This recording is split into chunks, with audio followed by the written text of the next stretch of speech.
Welcome back. I'm going to now talk about how the disability carrier will claim that you're not disabled during and beyond the elimination period. Many disability policies require that you satisfy what's called an elimination period before you're eligible for your benefits.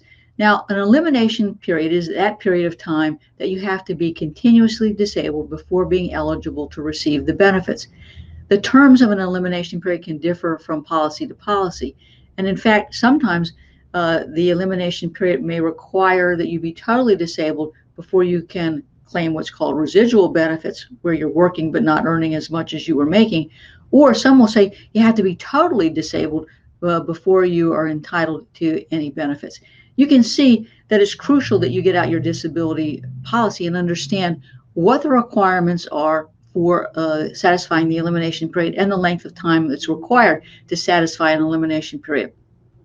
Another reason why that's important is that sometimes the elimination period requirement is that you be continuously disabled a certain number of days. So if you work one day and can't work a couple days, and then you work another day, you have a problem because you're not continuously disabled. And those days that you're working can screw up the calculation of the elimination period.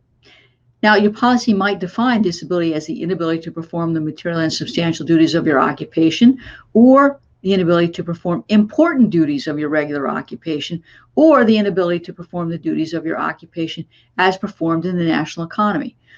What's important here is that whatever the standard of disability is, you have to meet that definition during the elimination period, and you have to meet the length of time required by the elimination period, be it a certain number of days or continuous disability during a certain number of days.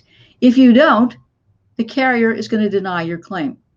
And don't be surprised if there's a fight when the elimination period starts and it ends.